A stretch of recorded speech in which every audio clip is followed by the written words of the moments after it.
Hello everyone, good morning. This is Ajay Balamurugadas and I have with me Lavanya Mohan. Hi Lavanya. Hello. So we have reached the eighth episode on exploring automation and today's topic is a special one. So we'll ask Lavanya what she has prepared and what we both will discuss upon. So Lavanya, what's special for session 8? So you're thinking that since we spoke about like some levels of knowledge in automation, and we spoke a little about frameworks, I thought that maybe we could just take it logically forward and talk about some like patterns we might want to use in our framework. Uh, Maybe we won't talk about like a lot of different patterns, but then maybe just try to understand what they are and how to approach them, something like that. Does that sound okay? Yes. So when you say patterns, it is more on like design patterns. Yeah. Okay. Uh, right. So you have your first question ready. What are design patterns? Okay, so design patterns what are basically some sort of solutions to commonly known problems. Mhm. So there could be some generic problems that a lot of people face often, and then there are some solutions that are widely accepted as things which actually solve those commonly occurring problems. And the thing about design patterns is that um, it's said to be tried and tested, right? Because um, these are solutions to some problems which occur like in a lot of different projects every time, and these patterns are like always used on those different projects, and they've sort of like lived the test of time. So we know that there are some patterns which work very well in certain type of contexts, and that's why we say that they are tried and tested solutions. So basically, yeah, just that, like some ways to solve some problems Mhm. uh, which have been which have stood the test of time are what we call design patterns. So how is a design pattern different or similar to an algorithm? Um, so design patterns would like okay, algorithms are again right. They solve certain problems in a particular way. Patterns are more like a generic thing which talk about maybe structures of how your code should be, or Mhm. what like how could you structure something to make it more reusable in the future, so that you could make it more maintainable, things like that. So algorithms are more like step by step things that you would do to To, get a desired state, desired output, to again solve solve a problem. a specific problem. Yes, yeah, and this is more like it could be like more related to design of your code itself, right? Like it's more related to structure, so that structure or behavior which could eventually help you in terms of readability, maintainability, yeah, extensibility, and so on. So that's how it's a little like different. It's not solving. It's like algorithm would probably be for sorting that kind of Hmm. action. Right? This is more like um, we want to create different kinds of objects. So what would be the best approach to create it so that we don't have to, let's say, update the same code over and over again. So more like there is a difference there. Okay. So I'll let you, I'll give you some time to update the Yeah. notes. Yes. I am trying to HM, yeah.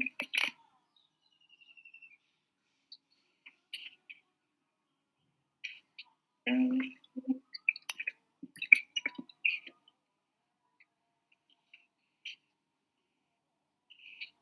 for example, sorting. I don't know if I want to say solve specific problems, right? They are Or maybe made tasks to solve or solve. and perform tasks Yeah, in a way yeah, to right. perform it.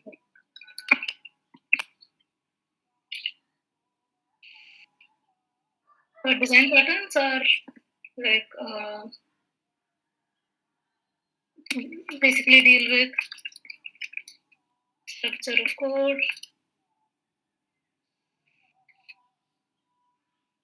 or behavior,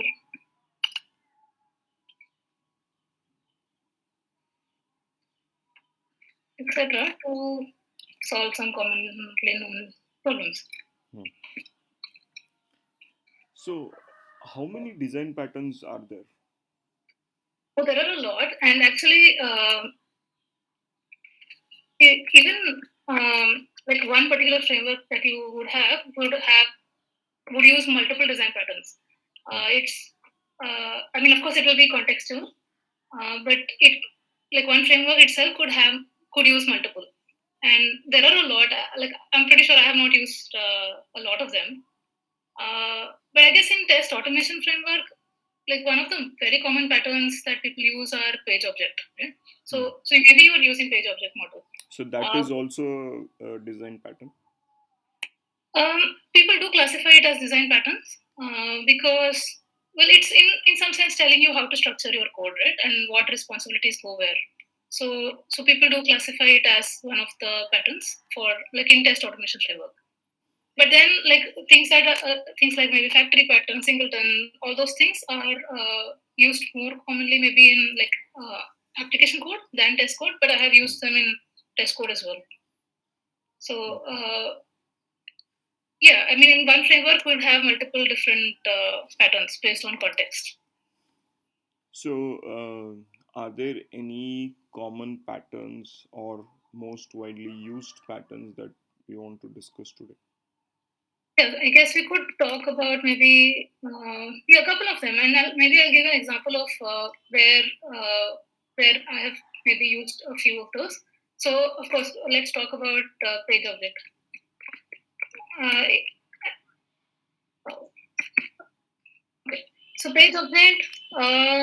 What this basically says is that uh, you should have like classes Mhm. that represent components or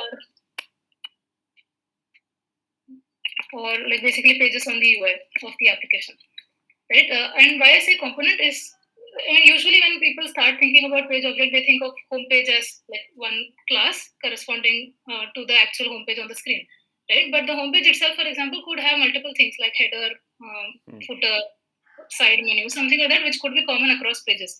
So for reusability, you would probably want to extract it as like have classes which actually are components, so header component, footer component, something like that, Hmm. and basically have all those functions that are available in those components, as part of those components in your classes. So basically, the methods in these page classes would correspond to actions that can be performed on the page, right? Like it could be, for example, a login action. Hmm. Uh, and why I'm saying it should be actions that can be performed on the page is because, like, oftentimes we might be tempted to, have methods like enter username, enter password, right? And click on Hmm. a link button, something like that. But that's not really how it should be because that's just too granular. The At least the public methods should be something which are like chunks of actions that you can perform as a group, logical actions. So login would be a logical method, or yeah, search for a book, for Hmm. example, could be a logical method. But Enter like type book enter name text, in the title. I mean, enter book name in the search field would be too granular. Okay. yeah. Got it. So this is one of the very common patterns that are used. Of course, this actually helps with having separation of concerns, as in your different pages would have the methods of the actions that are available on those pages. So it helps you separate like concerns from the test. So your test doesn't need to know how to do login. The page object kind of knows how to do the login. Mhm. Wait, is that spelling correct? PA. Oh.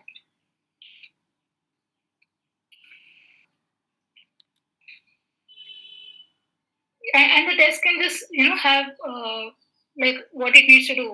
So the test can say, yeah, search for a page and assert something, search for a book and assert something. So basically it helps us separate concerns and things like that.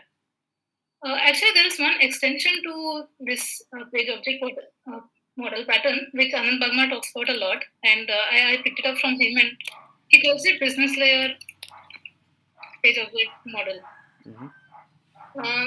So what actually happens is, so in a regular page object model, you have test classes and you have pages, and your test classes call methods on the pages.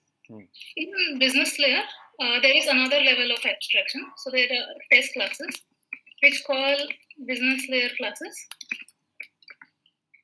which internally calls the page objects, page classes. So So a why? business user need not know which page object to call, but they can just call up the actions that they want to perform from a business use case, like plain English. Not necessarily. Actually, the plain English part, even if we're using that, that probably comes like on this side, Hmm. more towards the left. Like the one of the advantages of this is, for example, like all the core business logic can lie in this layer. So Okay. business layer basically has all like details of uh, the logic itself. So, and what that means is our test become more readable, Hmm. or basically the intent is more clear. And I'll give an example. Uh,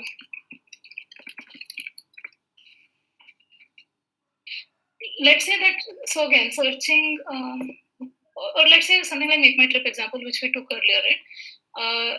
Our test could, like if we just do page object, maybe our test would say something like search for a hotel, enter details, select the second hotel, then enter customer details, and then finally check out and then do that assertion. So there are like 4 or 5 things that are present in your test method now.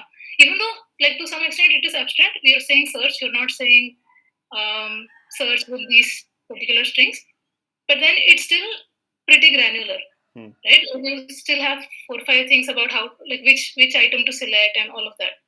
So with a business layer, you could move couple of those logics in that.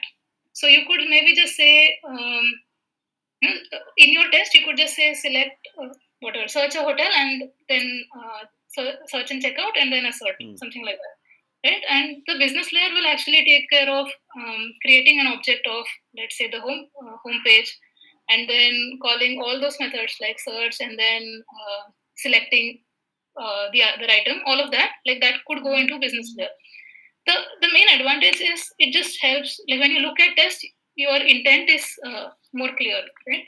You can just see what it is doing instead of worrying a lot about the details, because all the details are now in business layer. Hmm. Okay, so So this this is is. one of the other commonly like used patterns. I've Hmm. used this in a couple of my projects, and it has worked better than just plain old page of model for like our cases. Hmm. So it's something that could be like it's worth exploring as well. Um, let's see. So now other things, like even let's say even though we're using page object model, we might have to use something like factory pattern. Mm-hmm. It's possible. Now, what does factory actually say? I mean, factory pattern is basically used to create, like, get objects of certain classes, right? And let's say, why would this be necessary? I can give a case of where we had used it. We had page objects for, we had different page objects for um, iOS and let's say Android pages. Now, why was this the case? Well, even though the app itself like performed in the end overall similar functionalities, Hmm. the and we had a common framework for both Android and iOS tests. Um, but there were a lot of differences in these apps. So not just in terms of locators. Locators is just one thing, but other differences were uh, like even the way in which certain things, certain actions would be done. So, for example, on iOS we might have to swipe and then long press, something like that. On Hmm. Android, it was just a click. There were some sort of changes, differences in the way our actions were performed as well. So what that meant is for our test, even though our test, like for example, let's say it's a test to search for a video and play a video, right? Even though search for a video and play a video is a test which is common for both Android and iOS apps, the way in which we would actually perform these actions were slightly different on both.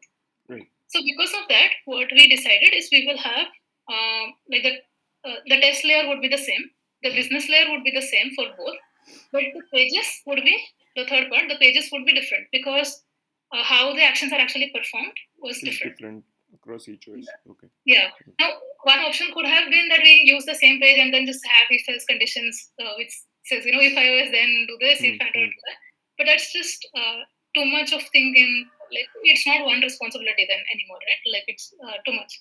And if something changes on iOS, that class, like entire class unnecessary changes, it becomes too long and so on. So we actually had two different classes for that.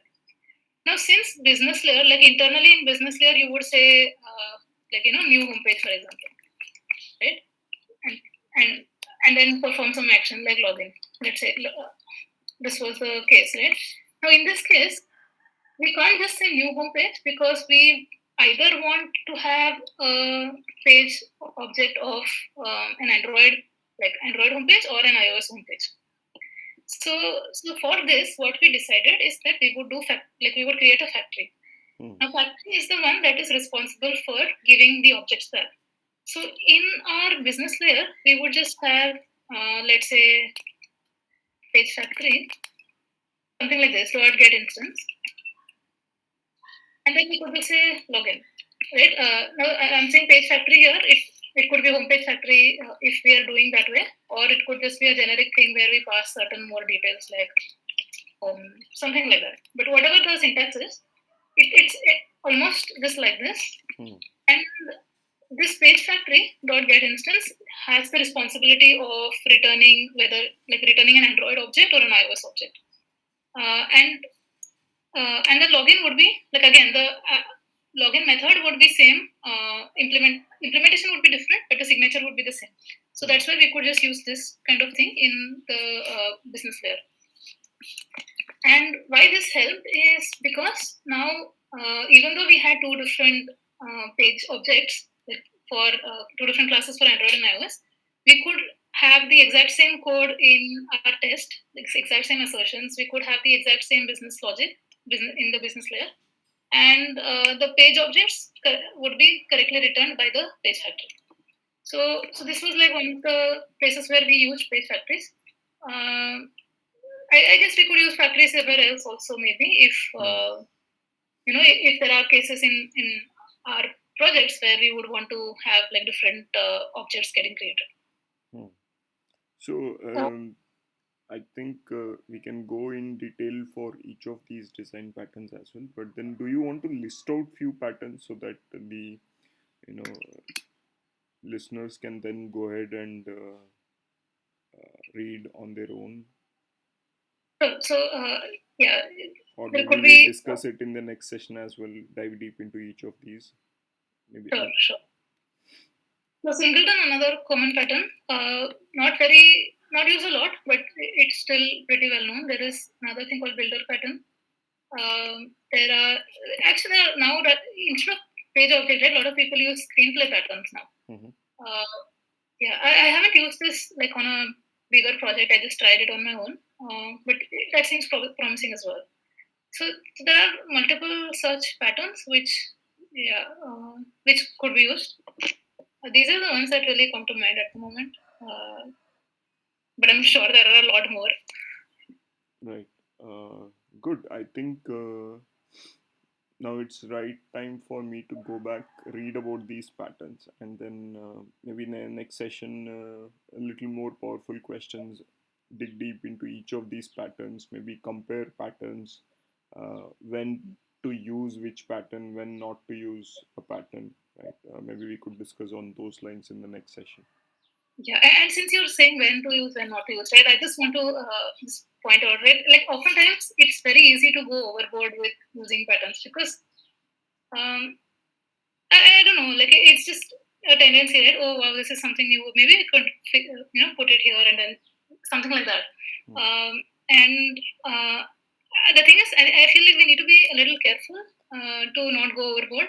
So we either identify problems and try to solve them using patterns, or by experience we know that we will face this problem in the future, so let's use this pattern right away so that we don't get to that problem at all. Like those are probably the things that we need to think of while implementing a pattern, and not just do it because somebody's doing it or it sounds cool or something like that. Got Yeah, it. just wanted to. Nice. Yeah, so thank you for today's discussion on design patterns. And yes, so the next session, I hope all of us go in detail about these patterns and then, discuss more about specific patterns. Yeah. So thank you very much. And Thank I you. will stop the recording.